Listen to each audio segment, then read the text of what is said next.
Hello guys, welcome back to మన serial. Last ఎపిసోడ్లో గుర్తుంది కదా, నువ్వు లేక నేను సీరియల్లో శనివారం నాడు విక్రమ్ రాధులు ఒక్కటైపోతారు.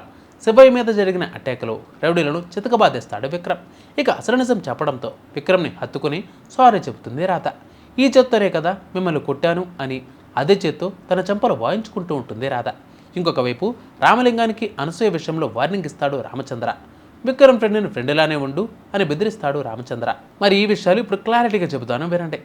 సీనయ్యను హాస్పిటల్కి తీసుకుని వెళ్తున్నామని, నీతో మాట్లాడాలని అనుకుంటున్నాడు అని రాధకి జైలర్ ఫోన్ చేస్తాడు. నేను కూడా నీతో పాటు వస్తా అని విక్రమ్ అంటే, కానీ రాధ మాత్రం వినిపించుకోదు. నాకు ఎవ్వరి సహాయం వద్దు అని రాధ అనేసరికి ఇంకొక వైపు సీనయ్యను లేపేయాలని దమయంతి అంటూ ఉంటుంది. కానీ జైల్లో పరిస్థితులు అనుకూలంగా లేవు కదా అమ్మా అని భవానీ శంకర్ అంటాడు. ఇంతలో చెకప్ కోసం సీనయ్యని హాస్పిటల్కి తీసుకువెళ్తున్నారు అనే వార్త భవానీ శంకర్ చెవిన పడుతుంది.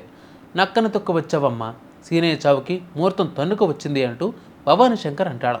అంటే ఈరోజే సీనయ్య చావుకి ముహూర్తం అన్నమాట అని దమయంతి అనుకుంటుంది. ఇక మార్గం మధ్యలో పోలీసుల కారుకి రౌడీలు అడ్డంగా తమ కారుని పెడతారు. పోలీసులు చెదరగొట్టేస్తారు. ఇక సీనయ్య భయంతో పరుగులు తీస్తూ ఉంటాడు. అందరూ కలిసి సీనయ్యని పట్టుకుని కత్తితో పొడి చేసేందుకు వస్తారు. కరెక్ట్ టైంకి విక్రమ్ కృష్ణ వచ్చి అడ్డుకుంటాడు. వారిని చితకబాదేస్తాడు. అయితే అదే టైంలో విక్రమ్ చేతికి గాయం కూడా అవుతుంది. మీరు రాకపోయి ఉంటే ఘోరం జరిగేదని జైలర్ కానిస్టేబుల్స్ విక్రమ్కి థ్యాంక్స్ చెబుతారు. ముందుగా సీనయ్యని సేఫ్గా జైలుకి తీసుకువెళ్ళండి అని విక్రమ్ అంటాడు. నాకేమీ కాలేదమ్మా, నేను బాగానే ఉన్నాను, అల్లుడు గారు కాపాడారు కదా అని రాధతో చెప్పి సీనయ్య వెళ్ళిపోతాడు.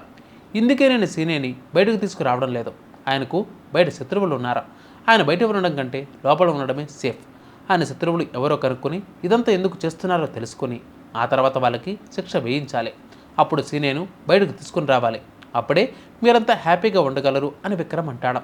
ఇదంతా తెలియక చెప్పిన మాటలు విని మిమ్మల్ని అనరాని మాటలు అన్నాను, కొట్టాను, నన్ను నేను కొట్టుకుంటే గాని పాయశ్చిత్తం జరగదు అని చెంపలు వాయించుకుంటుంది రాధ. ఇక విక్రమ్ గుండెల మీద అలా వాలి రాధ బాధపడుతూ ఉంటుంది. ఇంకొక వైపు అనసూయ రామలింగం క్లోజ్గా ఉండడం రామచంద్ర చూస్తాడు. పెళ్లి గురించి మాట్లాడుతూ ఉన్నాను, ఎలాంటి అమ్మాయి కావాలో తెలుసుకుంటూ ఉన్నాను. నందగోపాల్ అంకుల్ నుంచి మంచి మ్యాచ్ ఉంటే చూడమన్నారు, అందుకే అడుగుతున్నాను అని అలా ఏదో కవర్ చేస్తాడు రామలింగం.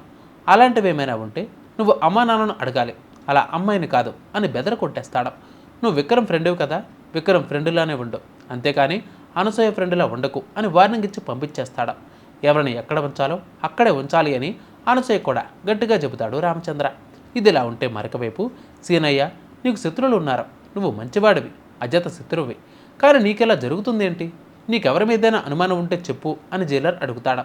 కానీ సీనయ్య మాత్రం నిజం చెప్పలేడు. నాకు ప్రాణగండం ఉందని తెలుసు, నేను చనిపోయేలోపు మా రాధమ్మకి నిజం చెప్పాలి, ఆ దమయంతి గురించి నిజం చెప్పి తీరాలి అని సీనయ్య తనను తాను అనుకుంటూ ఉంటాడు. ఇంకొక వైపు ప్రియ తెగ సంబరపడిపోతూ ఉంటుంది. ఇక రాధ రాదు అని ప్రియ అనుకుంటూ ఉండగానే, అవును రాదు, రాలేకపోవచ్చు, వాళ్ళ నాన్నకేమైనా జరగచ్చు అని దమయంతి అంటుంది. అంతలోనే రాధను విక్రమ్ తీసుకుని వస్తాడు. ఇంతటితో ఎపిసోడ్ క్లోజ్. సో నెక్స్ట్ ఎపిసోడ్లో రాధ ఇచ్చిన కౌంటర్ డైలాగ్ అంటూ రేపు చూడాలి. అందరికీ వాచింగ్ మన సీరియల్.